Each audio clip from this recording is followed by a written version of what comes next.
Hello and welcome to the Film Pulse podcast. This is episode number 395. My name's Adam Patterson. With me today, we got Kevin Rakestraw. Hey, Kevin. Hello.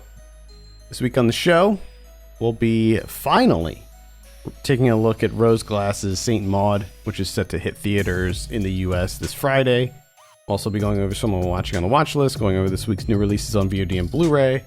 Thank you so much for joining us this week. Please remember to review us on iTunes if you get a moment. That would be extremely helpful. Housekeeping, the new episode of Saved by the 90s is out now. Be sure to check that out. We take a deep dive into the 1995 TV show High Octane, created by Sofia Coppola and hosted by Sofia Coppola and Zoe Cassavetes. Really interesting show. Turned into a really good discussion about it, so be sure to check that out. Did you see that Kong vs. Godzilla trailer that dropped today? Oh, No, I did not. oh boy. I am so ready for some kaiju action. I feel like we need some crazy kaiju action in our lives right now.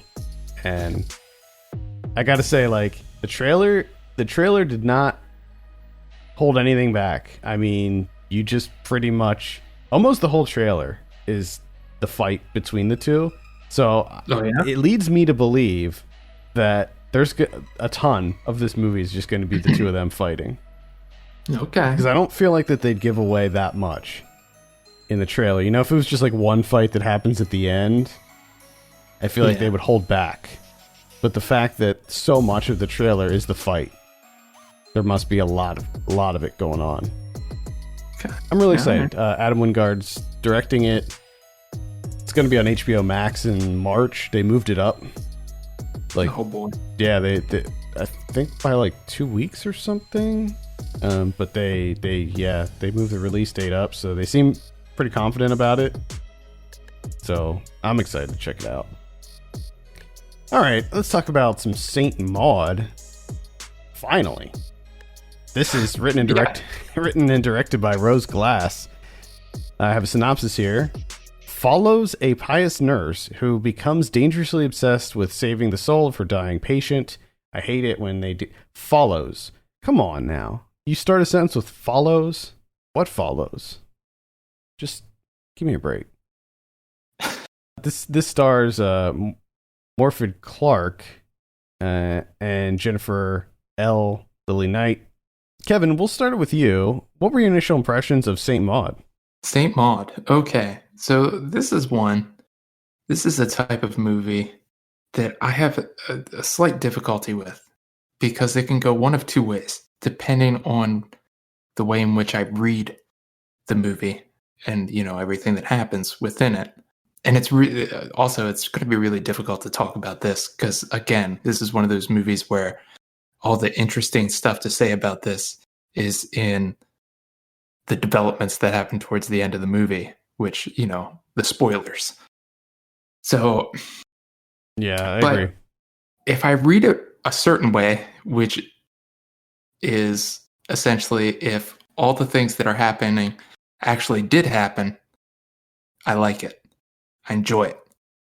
But there's too much evidence in the movie that leads me to believe that they're not happening. Yeah, I am 100% in the same camp as you on this. And if it's that, which it has to be that, because that's what all the evidence is pointing to. I'm pretty sure it has to be.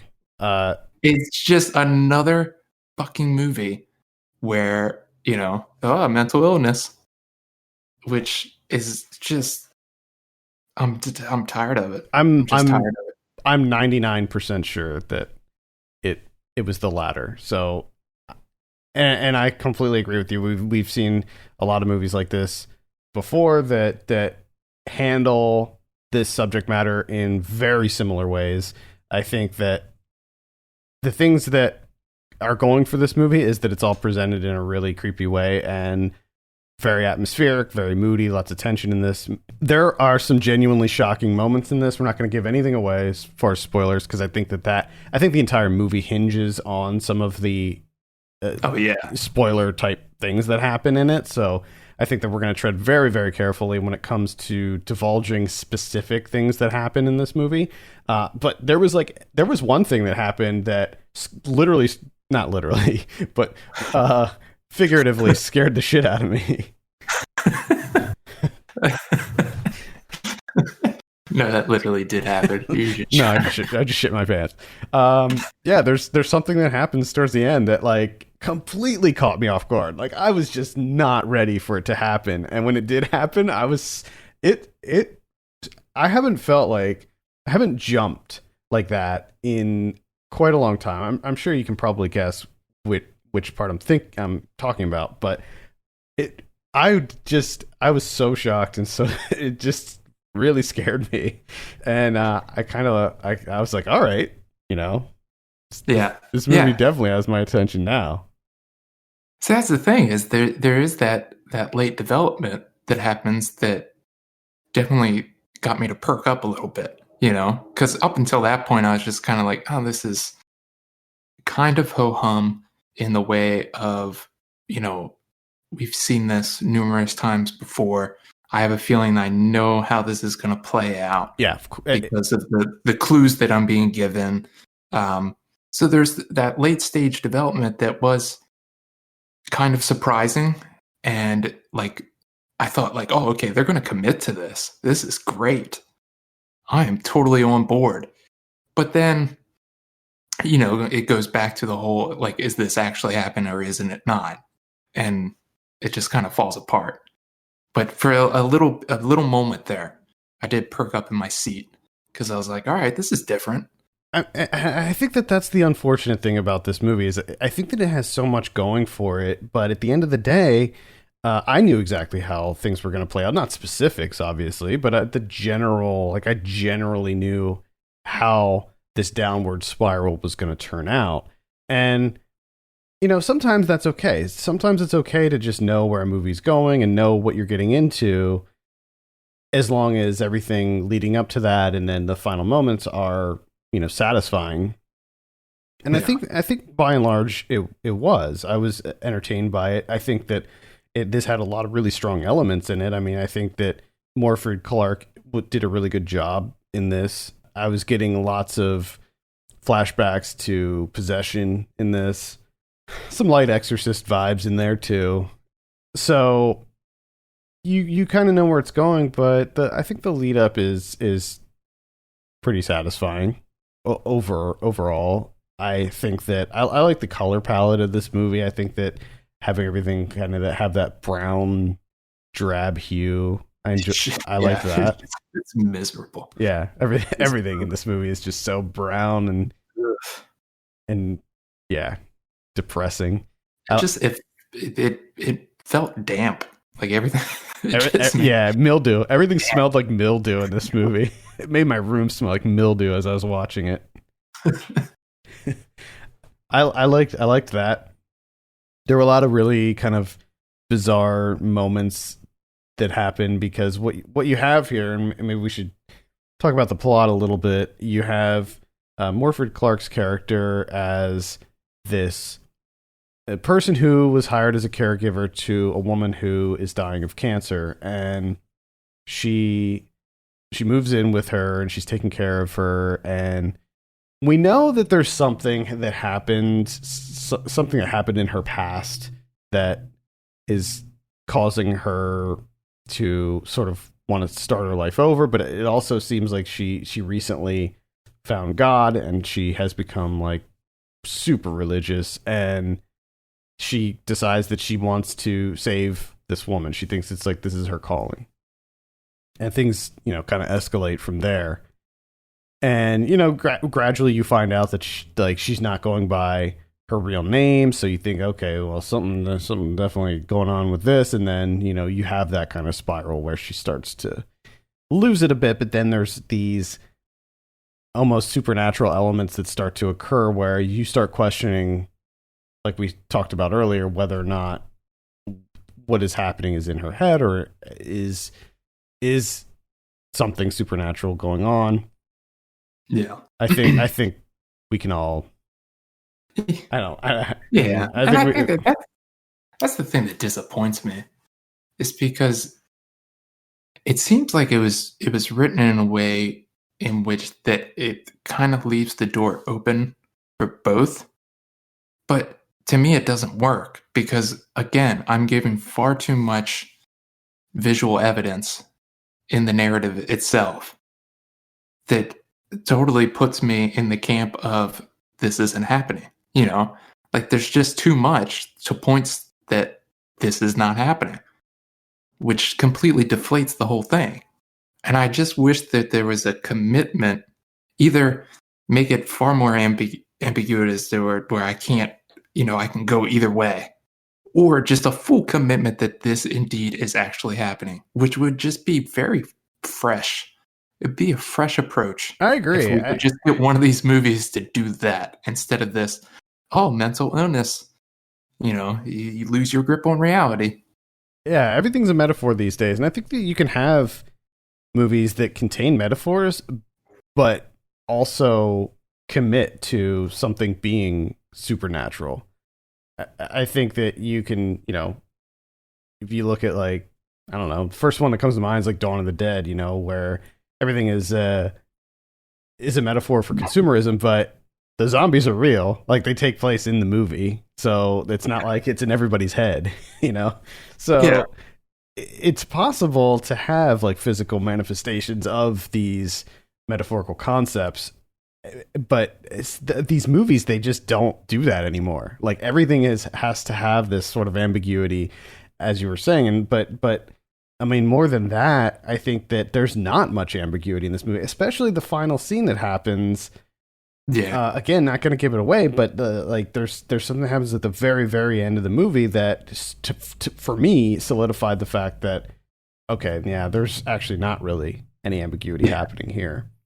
But that's not to say that I didn't find a lot of the scenes to be sort of striking and at times powerful. I mean, the fact that she like Maud in and of herself is an interesting character to see her. The fact that it wasn't exactly spelled out from the beginning, like what she did or even who she is. We gradually got to know her and then started to see this sort of inner turmoil that she was having, and in this sort of like battle with herself that she was having in her mind.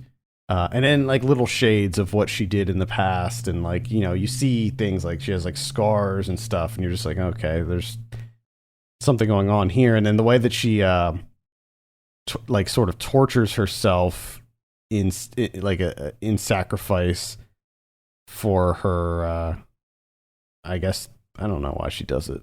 Her thought, the bad negative thoughts, like she, what the popcorn. Like where she, yeah, but what's that? What's the word? Flagellation? Yeah, self-flagellation. Self-flagellation, but I think that refers to specifically when you like when you whip yourself. True. I'm pretty sure that's like specific to that, and she doesn't do that. She finds other ways to show her devotion to God, and some of them are pretty extreme and really skin crawling. There's a couple skin crawling moments. When I was watching this, I was eating a Jimmy Dean breakfast scramble, and I got to the scene when she's like she has like a scab. And she's like picking at a scab. You just look and I'm eating this breakfast scramble, which is scrambled eggs and sausage and like bacon, like little slivers of bacon. And I'm like trying to eat it, and she's like picking at this scab, and I'm just like, oh, come on. Oh, I love it. It became an interactive experience for you. Yeah, it was like the bacon, the way that the bacon, little slivers of bacon looked compared to the scab that I was watching on screen. I was like, okay, yeah, I'm now eating her scab is what I was thinking. I'm eating her scabs, and it was it was a little bit of a 4D experience, I think, as they call it in the theater world. To be fair, like I generally like the movie overall. I think that its overall messaging and theme and everything are really what brought it down for me. But overall, I still would say that I enjoyed it and I would recommend it.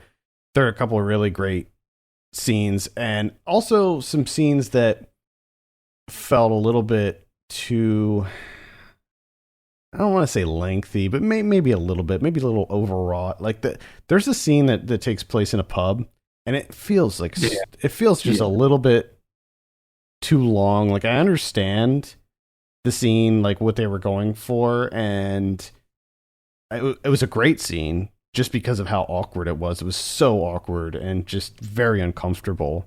And I liked the scene overall, but it just felt like so much of the movie was spent during in that one scene. When I found the all of the other like the caretaker scenes to be more compelling than something like that.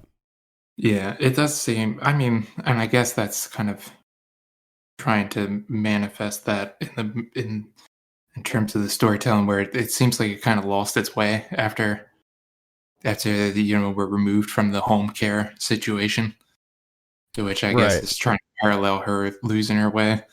But it did definitely. It felt like it dipped significantly for me at that point.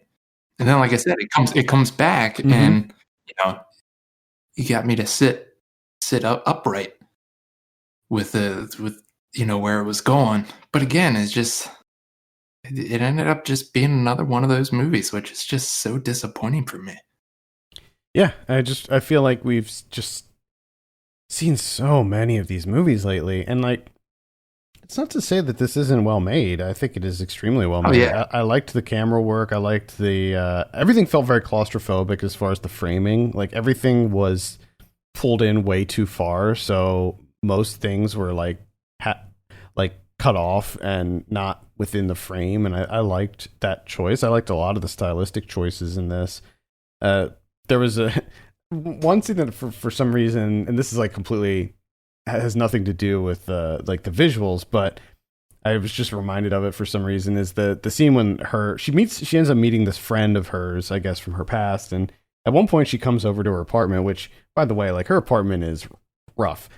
If I took stepped one foot in that apartment, I'd be turning around and walking right out because I'd be like, okay, something's wrong here. Like there's something's not right with this lady, and I got to get out of this situation. But she doesn't do that. She comes over and she's like talking to her for like I don't know 3 minutes or something, and she's completely ignoring her. So like Maud is not even saying anything, and this woman is just trying to interact with her, and she just keeps talking to her. And yeah, like after I don't know 10 seconds, I would just be like, all right, well I'm gonna go. I'll see you. yeah. But she doesn't Because do that. not only is she ignoring her, you know, you can see that like she's physically on the outside, like Yeah. breaking down within that 3 minute span. Where you're just like you should immediately be like, all right, this is not. I shouldn't be here. Like this is not good. Yeah, she clearly doesn't know how to read the room because she lingers there. But then like that character leaves, and that's the end of it. Like we never see that character again. That's just the end of that character's arc. And I don't. I mean, I guess I can understand. I understand that scene, and I understand like the previous interaction that she has with her when that's when we discover that there's a lot more that happened in Maud's past than what we knew from the onset. But I don't know. I thought that there was going to be a little bit more development there Yeah. with the people who knew her from before. But that would be, if anything, a nitpick. I think, and a lot of this for me is it's not necessarily the fault of the film itself. I think a lot of this is born out of the expectations, considering that A, we've been waiting for this movie for quite some time. B, when it played festivals, there was so much talk about it and how like incredible it was. So of course I had it kind of built up in my mind. I had these unreasonable expectations that this was going to somehow be different. It was really going to catch me off guard when, it turns out it's just more of the same, really. Um, so like that's kind of the big issue for me, but that's not necessarily the fault of the film. That was kind of born out of, people discussing it in the early stages of it playing festivals and the like. Yeah, there was certainly a lot of hype around this one because, as you said, it did play festivals, but it also did play theaters across the country. And I know that I think it played a bunch of theaters, but it might have got some sort of really small release here.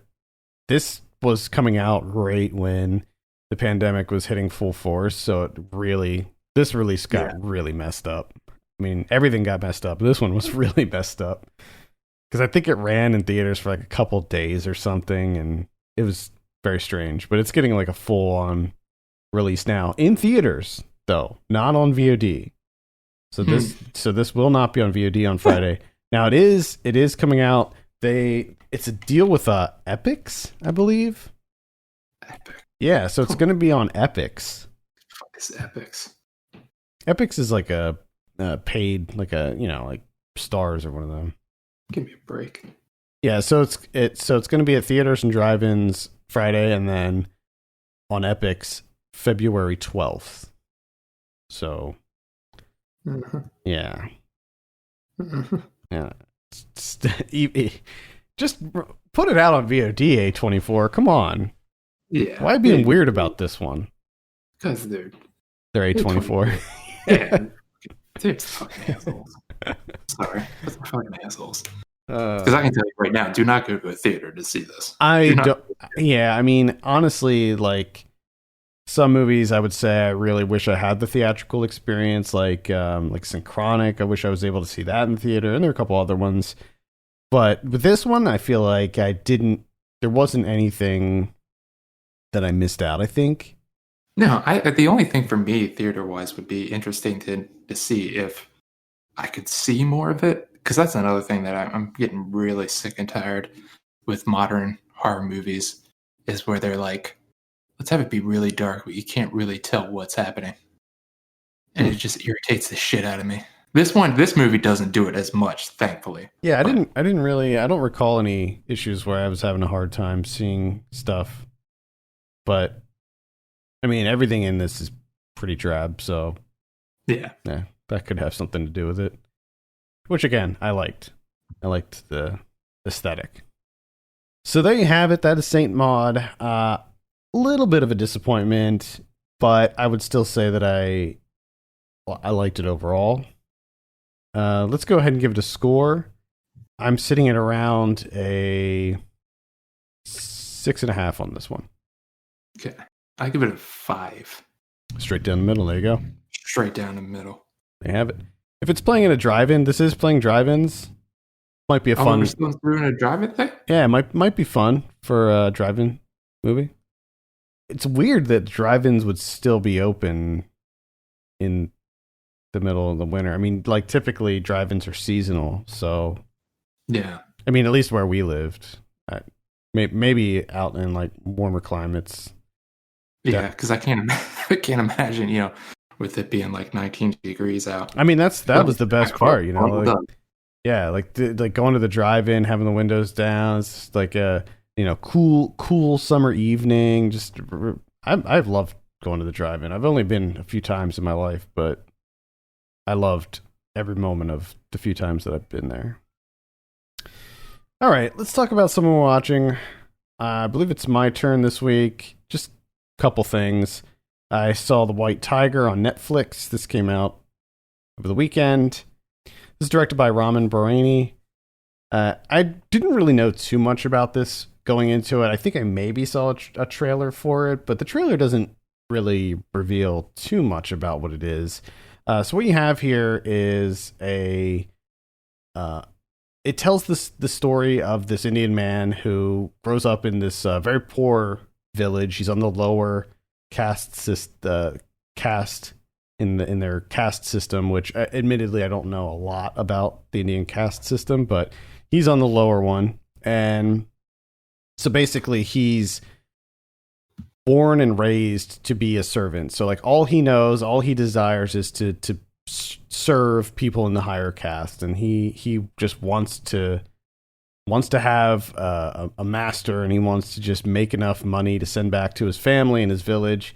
And he, just because he's a really ambitious, smart kid, he ends up getting a job as a driver for this wealthy family, and it almost plays out like like one of those like a Goodfellas or like a Scarface or one of these types of movies where he starts with nothing and then he builds himself up, and it jumps back and forth in time. So like it starts off with him today, and he's rich, he's got like he's got a really successful business, and then there's this little thing that comes out. It's like a fax that he gets, and it's like a wanted poster, and it says that he's wanted for murder. So it kind of hooks you in early on, and you're like, okay, how did he get here? Like, what is this? And then it's just him telling his life story. The sort of narrative through line is that he's writing a letter to, I think it's like a Chinese, I can't remember who it was in the movie. It wasn't like the president, but it was like a high level dignitary, and who was going to be visiting the country and looking for successful entrepreneurs. And so the whole kind of through line is that he's writing this letter, and in this letter he's telling his life story to this high level Chinese politician. And it's okay. There's certain things that I think could have done without. I mean, the narration I think was not great. I understand why it was there because of the whole letter aspect, but I think that they maybe could have told the story in a more streamlined way than what they did. But other than that, I think it was fairly entertaining. I would give it maybe a light recommend. The White Tiger. There's some interesting things that happen in it, and it's strange. It's like it's not super serious. There's a lot of kind of lighthearted moments to it, but it does get quite dramatic at times as well. And the people that he works for are real pieces of shit. I got around to Dario Argento's Deep Red, 1975. Oh, now you need to tread very carefully with what you're going to say next, because Why? This is like one of my all-time favorites. So, well, I'll just take care of that right off the bat. This movie's awesome. Okay, all right. So breathe easy. Okay, good. The main thing that I wasn't really expecting, and I mean, I've always liked Goblin scores, but the drumming in this movie, like the drums of the score, isn't it amazing? It's fucking hard as shit. It feels so far ahead of its time. Like when you hear the Deep Red soundtrack, you could put this on. I mean, I listened to the Deep Red soundtrack, and if the music sounds way more contemporary than what you would think. Oh, and it's so good. It's so incredible. So right off the bat, score's great. You have the incredible architecture that's utilized so well here. Yeah, I mean, you have the Mucha-inspired architecture, the Art Nouveau. I mean, the house that he ends up going to, the ghost house or whatever. Like the windows in that place are just ridiculous, just incredible. Of course, you got your apartment complex with the centralized elevator that's used to perfection, which it can't be an Italian movie from the 70s without it. Mm-hmm. And yeah, I mean, just everything about it, I just thought was pretty damn incredible. I thought the synth player got a little bit out of control at times. Just maybe a shorter leash on the synth player. rein them in a little bit. But the way in which the guy eats it at the end with his head exploding after being dragged around, like that was nutso. That was just completely insane. I was not ready for that. And this is also the second movie now of this year, this very young year, where I've seen a woman like impaled by like her throat, like right underneath the chin on a piece of glass. And man, that's really difficult to watch. Yeah. Something about it just gets you right in the spine. Yeah. And of course, the camera work is incredible. The way they utilize all the spaces, especially from the the apartment complex out onto that like pavilion, whatever it is, with the Hopper-esque bar Mm-hmm. the one guy plays piano at. Like, it's just incredible. I love it so much. Yeah, I mean, this is my favorite Argento. It's my favorite Giallo. I just freaking love this movie. Arrow put out a really good version of this that has like multiple versions of the movie. There's like the original version, and they put out an export version, which is like the R-rated, like US version and stuff, and they changed a bunch of stuff around. So Okay. it's yeah, I highly recommend it. I freaking love this movie so much. I revisit this movie a lot. Oh, I definitely I can tell that I'm going to be doing the same. It's The drumming. Yeah, My I mean, God. for some reason, this is one that, like most Giallo movies, I love Giallo movies. We've talked about it a ton on the show, but for some reason, like I find a lot of them, like after I know who the killer is and stuff, like I just don't feel a need to revisit them. But for whatever reason, this movie I find to be very rewatchable. So I end up going back to it a lot.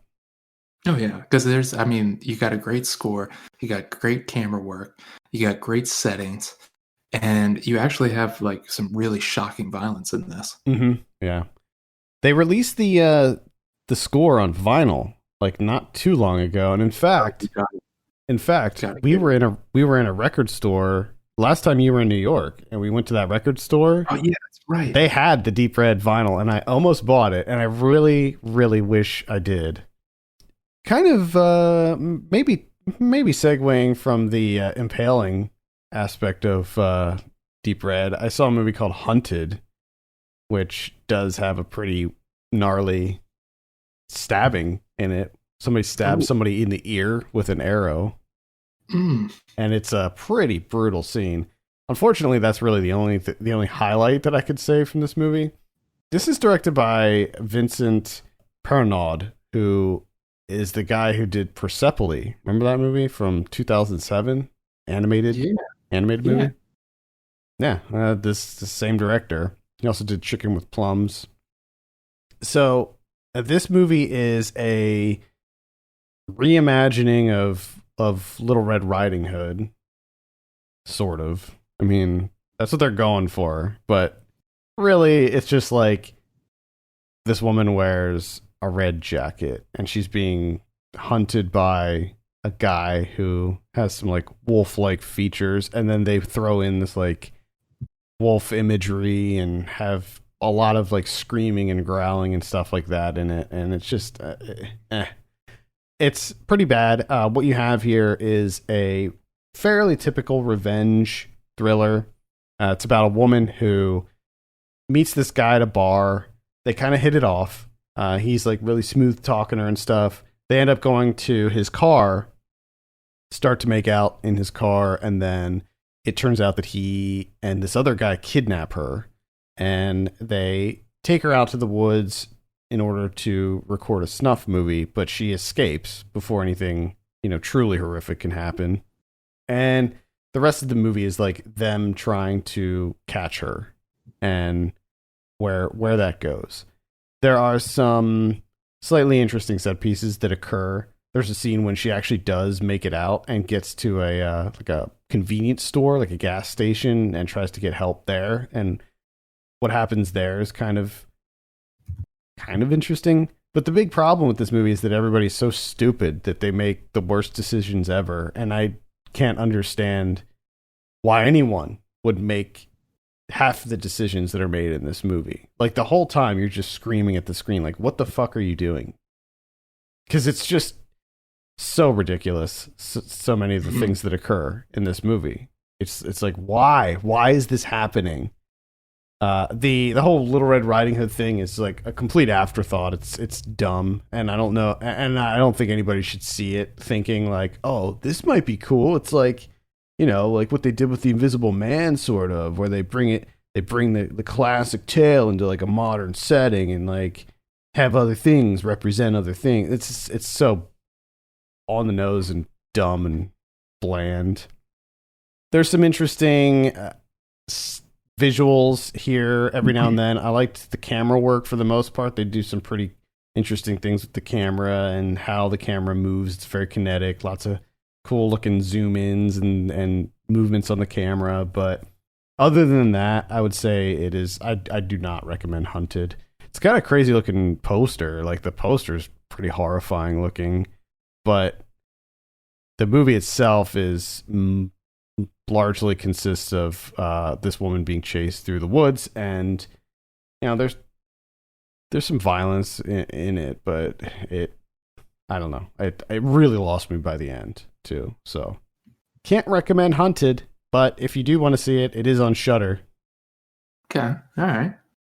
The only other thing I watched is The Watchmaker of St. Paul, also known as The Clockmaker of St. Paul, depending on where you're looking. This is currently playing on the Criterion Channel. This is directed by Bertrand Tavernier. And this is based on a Simenon novel.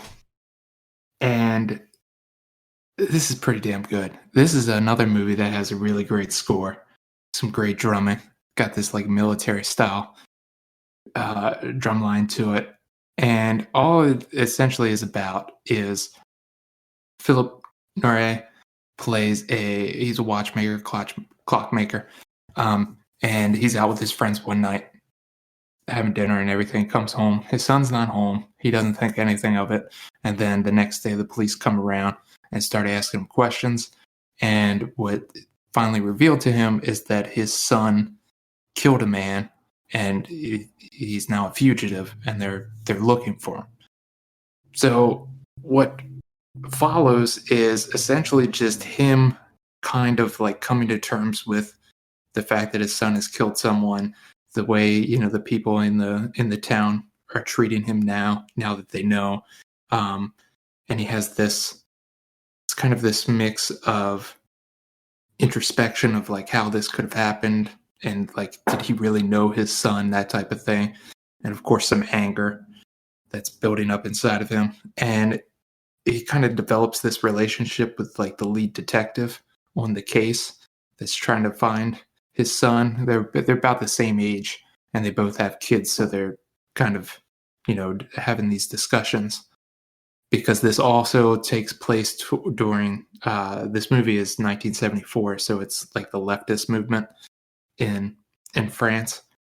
So they're kind of coming to this realization that they're completely out of touch with their children and at the things that are happening. And of course the media is trying to turn it into this like political situation, but he doesn't necessarily think that that's what's happening here.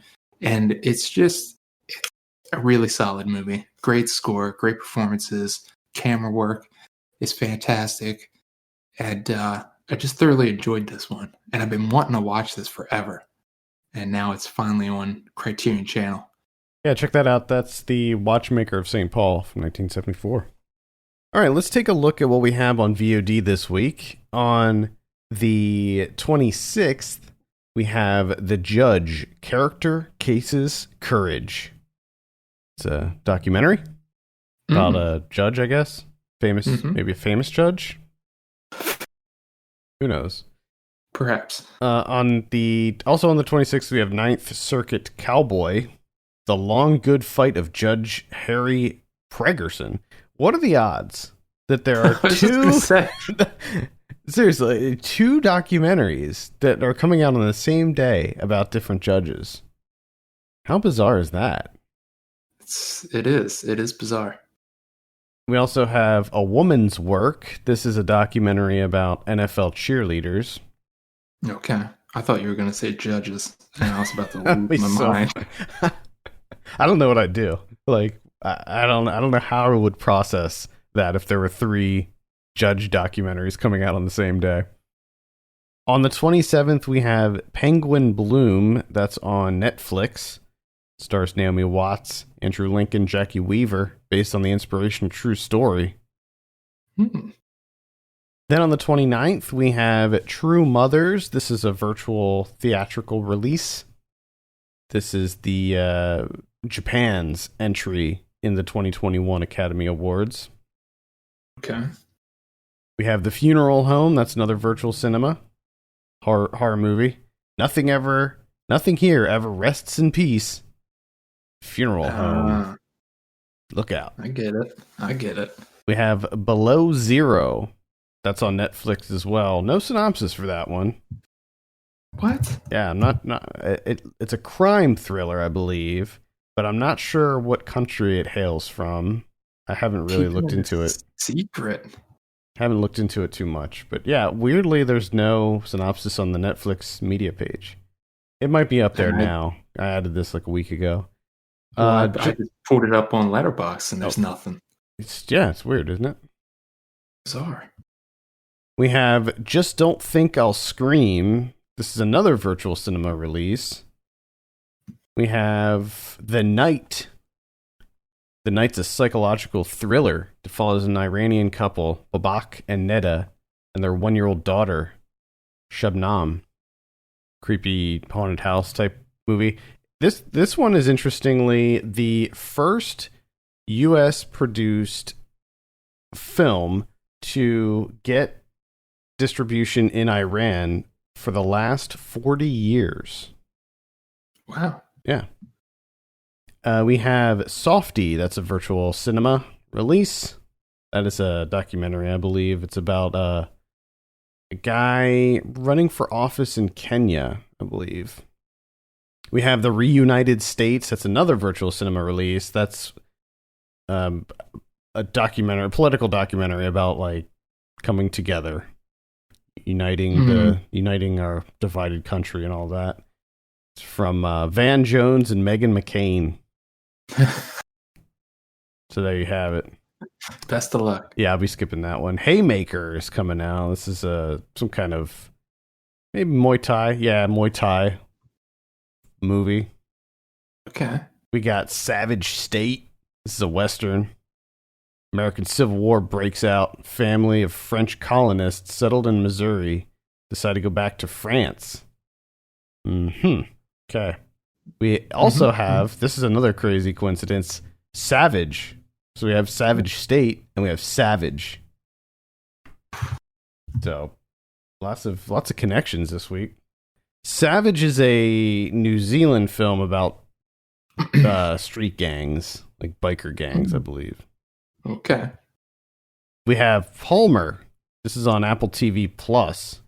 This is the one with Justin Timberlake, former high school football star Eddie Palmer. Oh, yeah? Went from hometown hero to convicted felon, earning himself 12 years in the state penitentiary. He returns home to take care of his kid. Looks pretty bad, I'm going to be honest. Directed by Fisher Stevens. Oh, yeah. Yep.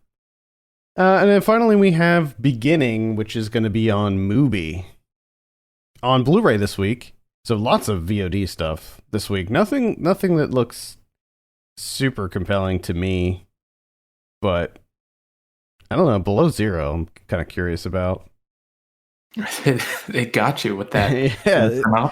I mean, like there's there's like some stills from it. It looks like a crime thriller, so I don't know. The Night is another one that I might look into. On Blu-ray this week we have Southland Tales from 2006. That's getting an Arrow release. We have I never saw that. Same here, and I want to. I remember when it came out and just everybody, it was like one of those movies that everybody was like hating on so bad. And it was like, 3 hours long or however long it is. And it's just, I don't know. I'm going to have to sit down and dedicate some time to it at some point. Because I believe that it's one of those movies that people are coming around on. It's like Showgirls, like one of those where it was really maligned when it first came out, but now people are kind of loving it. We have After the Thin Man from 1936. Got Court Jester from 1956. Lupin III, The Castle of Cagliostro from 1979 is coming out. I love how Lupin is getting this, or Lupin is getting this kind of resurgence. Yeah. With the Netflix series and the Lupin III, the first animated film that came out last year, the end of last year. I just remember, I think that was one of the very first Adult Swim shows, was Lupin the Third. It was like it was like their first when Adult Swim started. That was like their first anime that they had. Because I remember seeing it on Cartoon Network all the time. Mm-hmm. Oh yeah, constant. Have you seen the Netflix show? No, I have not, but I am intrigued. It looks pretty good. Yeah, I watched the first, I think, 1 or 2 episodes, and it was really good. It's a little silly at times, like just the leaps in logic that occur, and just the insane coincidences that happen, but it's still really fun. We got Fat Man coming out. I talked about that last week. Light recommend, wouldn't recommend it on Blu-ray. We have Dark Tower from 1989, Family Portraits, A Trilogy of America from 2003. That's going to be a Severin release. Synchronic is coming out. That's the Benson and Moorhead one, which I would definitely recommend checking out. The House of Usher from 1989. We have the Pajama Game from 1957. There's a new Batman. I don't know if it's new. Yeah, it is. I think it is new. Batman animated movie called Soul of the Dragon. We have Silent Madness in 3D from 1984. He's out now. The terror has just begun. Oh, man. Looks like a classic 80s slasher right there.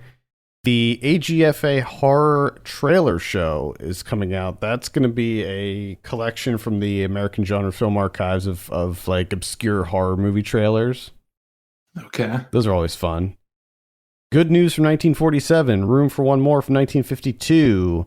Gamera, the Showa era, which is the collection of this. I believe this is a re-release, because I'm pretty sure this came out a while ago, and maybe this is like a more stripped down version. This is the 1965 to 1980 Gamera movies, and then they're also releasing the Heisei